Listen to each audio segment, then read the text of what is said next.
Good afternoon, everyone. On behalf of the Faculty of Science at the Chinese University of Hong Kong, I would like to welcome all of you to our popular science special lecture series, How Nobel Prize Are Won. Our Faculty of Science at the CHK not only strive for excellence in education and research on campus, but also stand in the front line in promoting public science education, as well as enhancing teaching and learning development. With the mission of educating and inspiring the next generation of scientific innovators and leaders, we organize various initiatives every year to stimulate young people's interest in science. For example, early this year, we had launched the Zoom into Science online lectures, introducing interesting topics of science to secondary school students while they were starting online learning and virtual class at home. Each year, we prepare a variety of popular science talks that our active researchers in the field will explore forefront the topics of the modern scientific world with our future scientists. Today's special lecture series takes on exciting scientific discoveries leading to the Nobel Prize this year. It is a perfect time for the CHK Science faculty to offer this lecture series because the list of winners for the 2020 Nobel Prize has been released recently in October, which includes the Nobel Prize in Chemistry to two female scientists, including Professor Emanuela Charpentier from Max Planck Unit for Science of Pathogens in Germany, Professor Jennifer Doudna from University of California in the USA for discovering a method for genome editing, one of the gene technology's most powerful tools, the genetic scissors. The Nobel Prize in Physiology or Medicine to three scientists, Dr. Harvey Alter of the National Institute of Health in the USA, Professor Michael Houghton, who is the Li Kai-shing Professor of Biology at the University of Alberta, Canada, and Professor Charles Rice from Rockefeller University in the US, for their seminal discoveries that led to the identification of a novel virus, Hepatitis C virus, which was a decisive contribution to the fight against blood-borne hepatitis C, a major global health problem that causes cirrhosis and liver cancer in people around the world. And the Nobel Prize in Physics to three scientists, including Professor Roger Penrose from the University of Oxford in the UK, Professor Reinhard Genzel from Max Planck Institute for Extraterrestrial Physics in Germany, and Professor Andrea Gertz from University of California in the USA, for their discoveries about one of the most exotic phenomena in the universe, the black hole. We are very excited to have three excellent scientists in our Faculty of Science at the CHK to discuss the exciting science behind the Nobel Prize winning scientific research. They're Professor Jiang from the Department of Chemistry, Professor Kim Cho from the School of Life Science, and Professor Ming from the Department of Physics. Although today's lecture series is held online due to the pandemic, we are making the best use of the online platform for discussing the exciting scientific discoveries from genetic scissors to hepatitis virus involved in the human bodies to the vast universe far beyond the Earth. I'm personally very much looking forward to the lecture today and believe that this will be very interesting and stimulating lectures for you with interactive options for questions and answers after each lecture. If some of you got inspired to study science at the CHK by these lectures, I look forward to meeting you as our future young scientists on CHK campus in the future. Thank you, and please enjoy the lectures.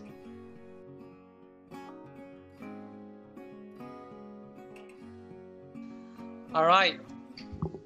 It's my great honor to give this lecture about this year's Nobel Prize in Chemistry And again, in not more than once, Nobel Prize in Chemistry has been awarded to a biological application.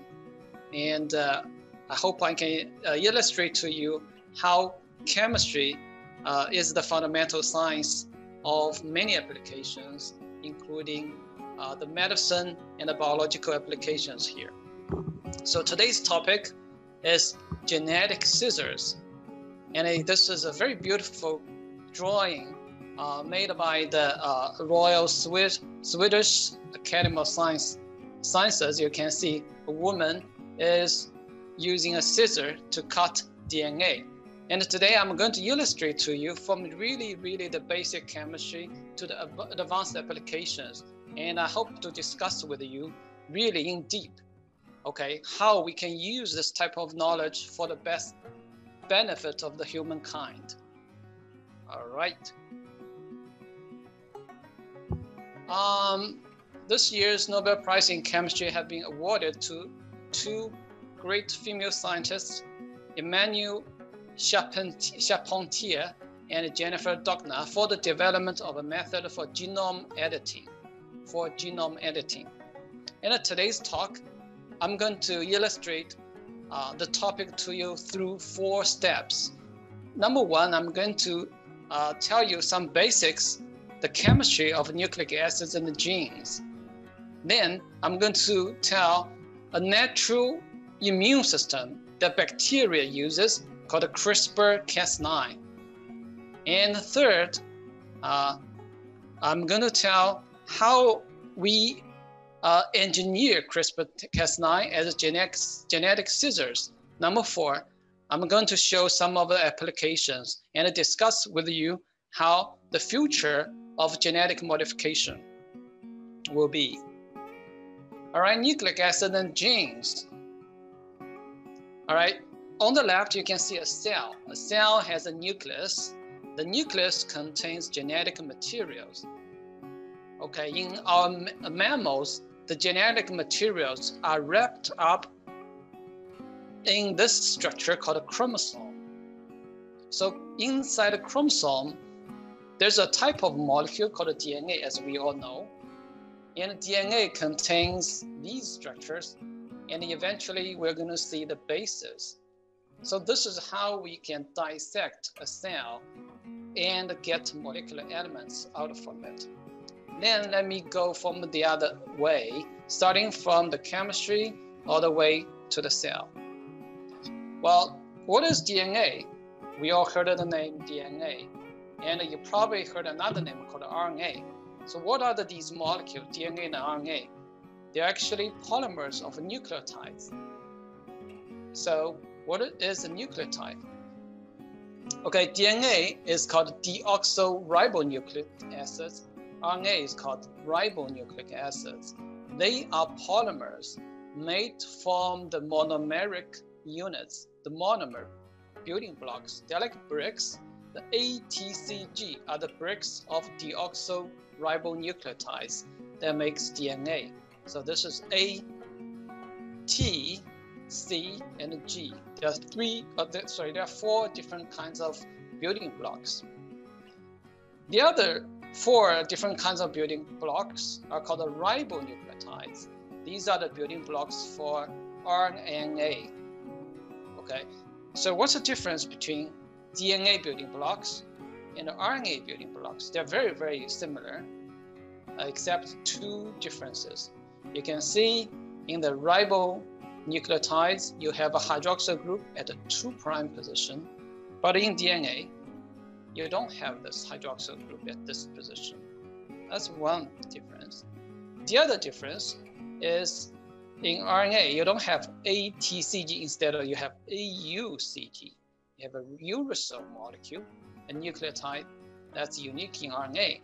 And the difference between U and T is a methyl group. You can see in the thymine, there's a methyl group, but in RNA, it doesn't have this methyl group. So DNA and RNA are very similar molecule, except these 2 small differences. All right, so these are the bricks that makes the genetic material. So the new ribonucleotides or deoxyribonucleotides will link together by a bond called a phosphodiester bond. So this is a phosphodiester bond, and they can link the different nucleotides together to form a polymer.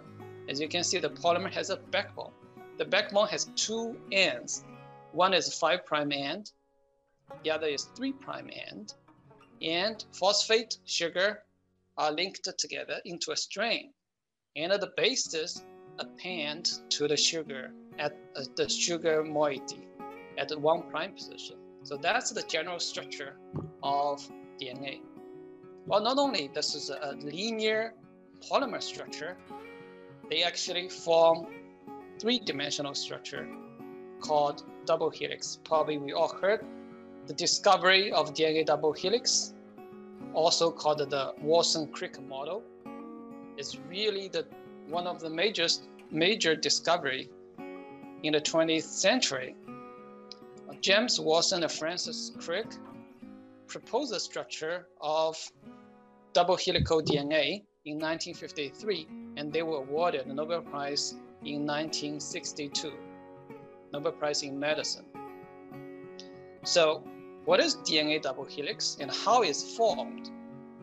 Okay, shown here is a model of DNA double helix.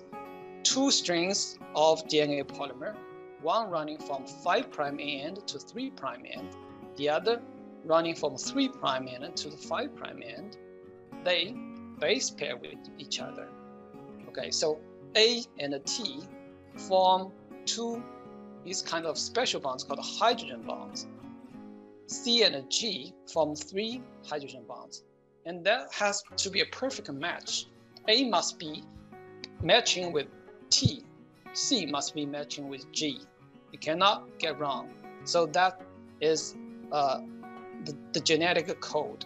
Okay, A, T, C, G are paired.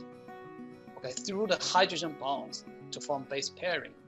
Through base pairing, the DNA molecule form a double helix. Shown here is the structure of a double helix.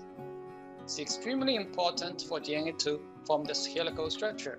And here you can see there are two strings, okay, of DNA from a double helix.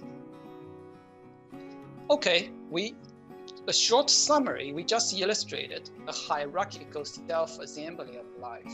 Hierarchical means from simple to complex. So we start from base pairing, ATCG. Two strings of DNA molecule will form a double helix structure of DNA. Then these double helical DNA will assemble with proteins. Okay, these are proteins and DNA wrap on them, then form nucleosome. These nucleosome will further assemble into chromatin fiber. The chromatin fiber then will form chromosome, and chromosomes are genetic materials in the cell nucleus inside a cell. So in this chart, we go from really small unit to relatively large unit. For example, DNA base pairing, the chemical structure of DNA, the scale are angstroms, for example, or 0.1 nanometer. We go from 0.1 nanometer on the left to 1 nanometer, 100 nanometer, 1 micrometer, and 100 micrometers. So a cell is 100 micrometers. So from simple to complex, from small to big, that's called hierarchical self-assembly of life. All right, well, next, okay, I'm going to introduce the central dogma of biology. The central dogma of biology is that DNA will replicate itself. So one DNA can become 2 DNA molecules, and 2 can be 4. That's called DNA replication. DNA can replicate. DNA can also transcribe into mRNA. The mRNA molecules can be used as a template to do translation into a peptide chain. Then a peptide will become protein. Okay, That's called a central dogma of biology. Whereas this is another figure showing you the central dogma of biology. DNA inside a nucleus, okay, can transcribe, called a transcription process, into mRNA. mRNA, with the help of ribosome and the tRNA, will then translate into a string of proteins, okay? A protein sequence coded by the mRNA.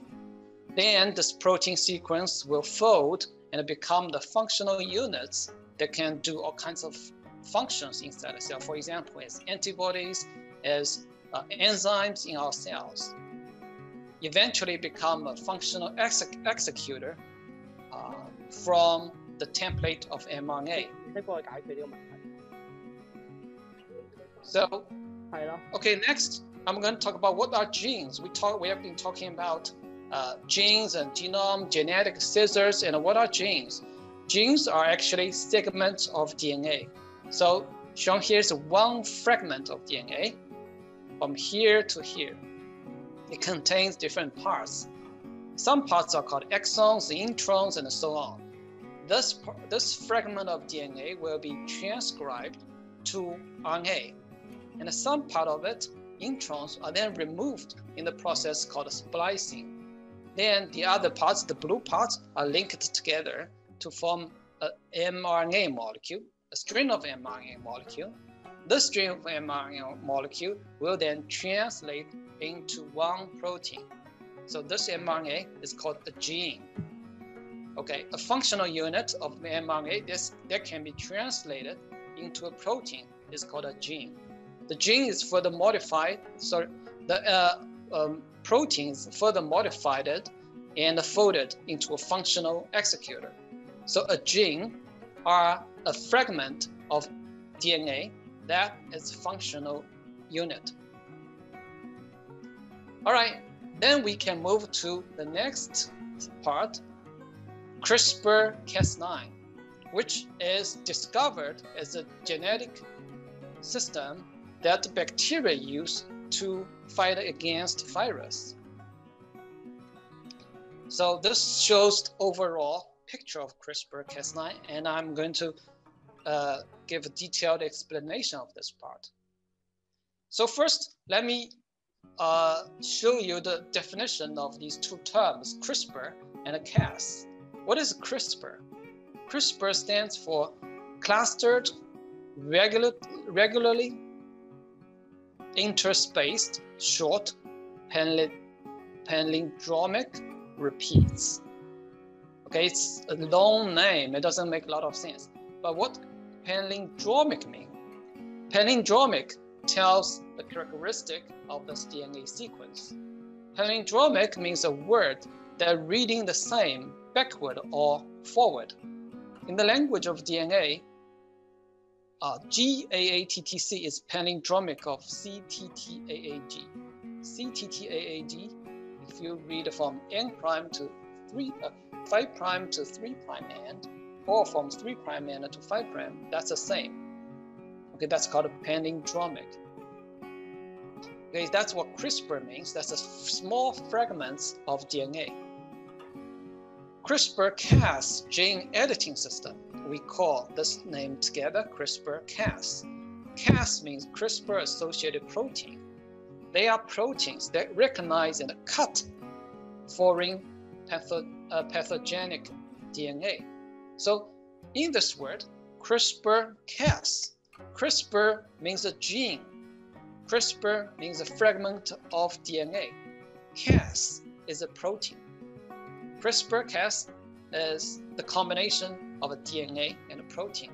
So it's a combination of DNA and a protein, right?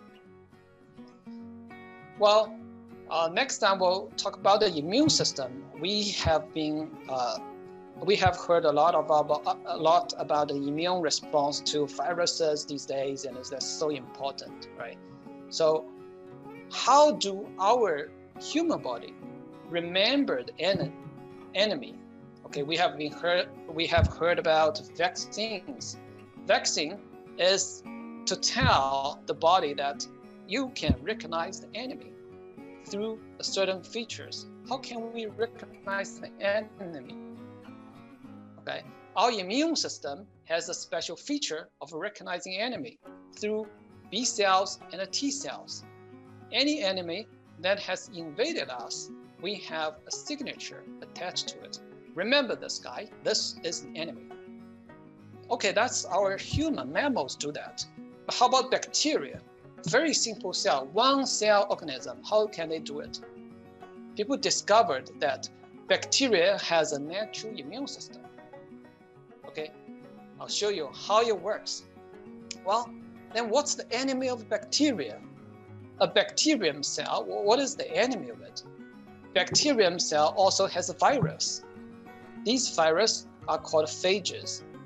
The phages are small viruses that only attack bacteria.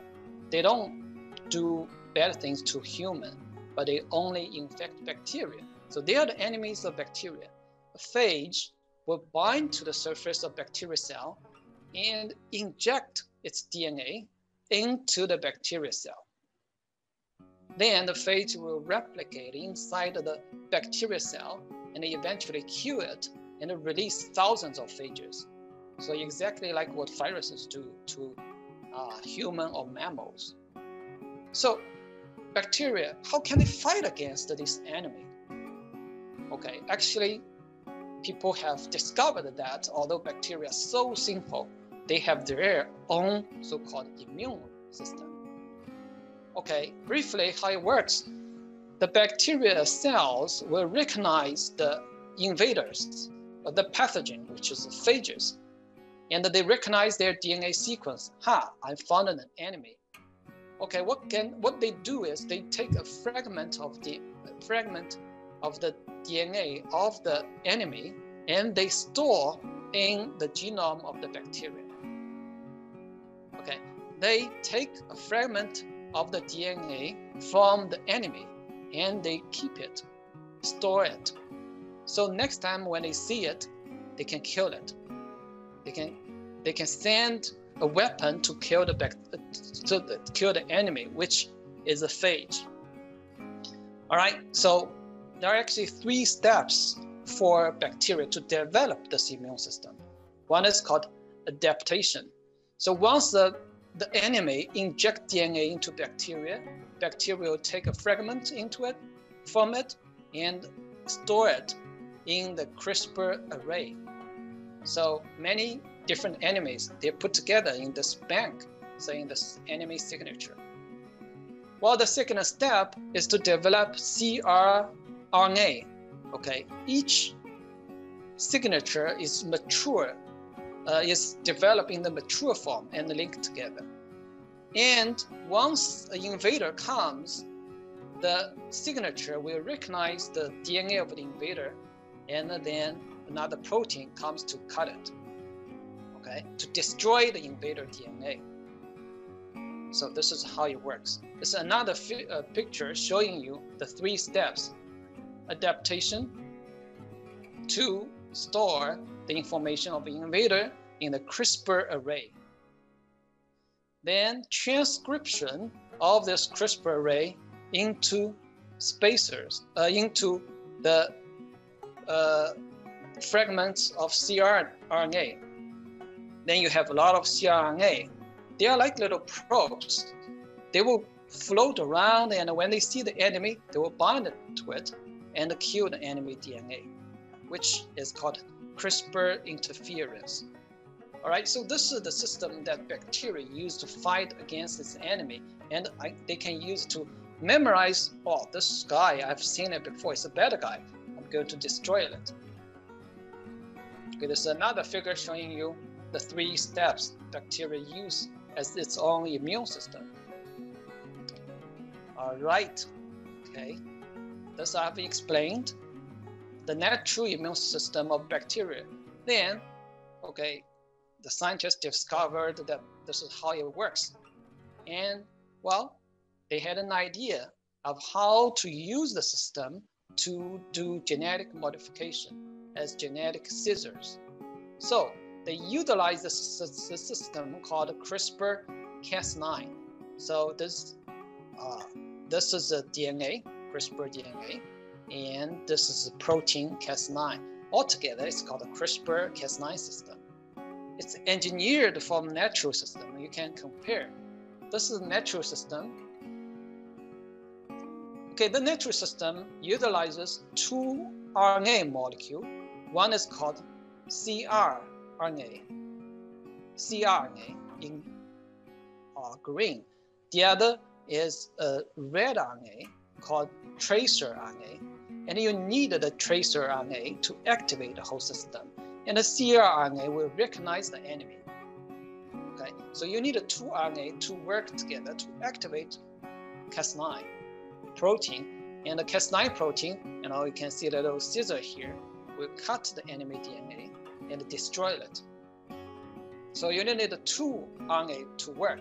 That's actually the major discovery from Charpentier and Dogna. They found that you need both RNA. You need both cRNA and tracer RNA to work. Well, then if you twist the system a little bit, then you can use a simplified version of the system to editor our human gene. Okay, you can see, compare here and the engineered system. What's the difference? In the engineered system, you are using one RNA called the gRNA, guiding RNA. So the cRNA and the tracer RNA are combined together to form a gRNA. Well, that engineered system is simpler and then can be used to cut DNA in the human cell. It's called a guided RNA. So that's the major technology advancement that makes the system from a bacterial immune system to a genome editing tool that can be widely used. It's the guiding RNA. All right. So now we can use a scissor to cut the DNA. Then what else we can do? Okay, after cutting, what else can we do? Well, there are generally two things. You can remove a part by cut it out, and our system in our cell will repair it. Okay, I gave another popular science talk about another Nobel Prize about DNA repair last year. Is the year before last is about DNA repair. So it was also awarded Nobel Prize. Okay, I'm not going to elaborate on that, but our system, our cells have a system that can fix these two together after it's cutting. Okay, or we can cut it out and we can add a fragment of new gene inside the cell. Okay, in the DNA, so we can attach another gene that we want into the cell. Okay, so these are the generally two things we can do. Well, last part, I'm going to talk about the application of the genetic scissors. Of course, the most important application to our human beings is to treat diseases, particularly to treat genetic diseases. Genetic diseases are the diseases of the DNA, the disease of the genome. That's very difficult to treat because every cell has the same DNA in the body, right? How can you treat every cell, the DNA of every cell? It's going to be very, very difficult. But a genetic scissor for genome editing gives us the opportunity. So now I have listed some of the genetic gene therapy that are in phase 1 and phase 2 clinical trials. So now, first time in the history, we are able to modify the genome, okay, of a person to treat its genetic disease that are previously untreatable. Okay, here I'm going to use one example to show you. This is called a sickle cell disease, sickle cell anemia. Okay, you probably know that this sickle cell are the blood cells that has this irregular shape, a sickle shape cell instead of this run, these are healthy cells, but these are unhealthy cells. What's the problem that causes this, the cell problem, okay? It is one nucleotide change, okay? So this is the healthy cell. In the DNA of the healthy cell, at this position, you should have CTC. And the corresponding DNA should be GAG. This is normal. This will give normal red blood cells. But in a patient that has this disease, this T is mutated to A. Instead of CTC, you have CAC. And the pairing part is GTG. So that single digit modification causes a problem of normally a glutamic acid, amino acid, become a valine.